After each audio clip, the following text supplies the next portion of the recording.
एक आश्रम में 12 वर्ष का बालक रहता था। रोज वह देखता कि आश्रम के साधक आचार्य जी के पास जाते थे। आचार्य जी उन्हें ध्यान की तरकीबें बताते और मन को इधर उधर भटकाने से रोकने के लिए विचित्र समस्याएं देते थे। एक दिन वह भी आचार्य जी के पास पहुंचा और बोला, आचार्य जी, मुझे भी जैन का ज्ञान कराइए।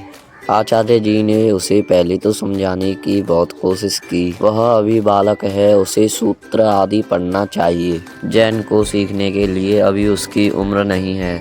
आचार्य जी ने उसे बहुत समझाने की कोशिश की, किंतु वह बालक बहुत ही जिद्दी था, अपनी जिद पर अड़ा रहा। तो आचार्य जी ने जोर से एक ताली बजाई और कहा, ये 2 हाथ की ताली है, अब जाकर तुम 1 हाथ की ताली की आवाज़ ढूंढो। शिष्य ने सोचा, यदि 1 हाथ की ताली की आवाज़ जैन है तो वह निश्चिंत ही बहुत मधुर और अद्भुत आवाज़ होगी। एक दिन वह पास के जंगल में सूने स्थान पर गया।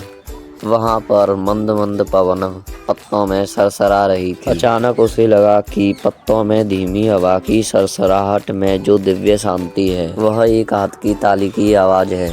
वह भागकर आचार्य जी के पास पहुंचा और अपनी सांसों को नियंत्रित करते हुए वैसी ही आवाज़ निकाली। आचार्य जी बोले, नहीं, यह धीमी हवा में पत्तों की सरसराहट की आवाज़ है। शिष्य का ध्यान पूरी तरह अपने कानों पर लगा रहता।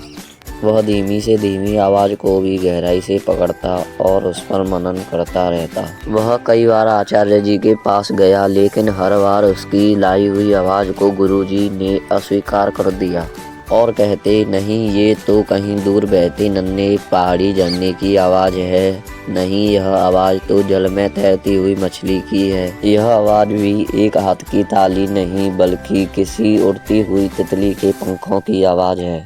ऐसा कहकर हर बार आचार्य जी उसकी लाई हुई आवाज़ को नकारते रहे। बालक अब 18 वर्ष का हो गया।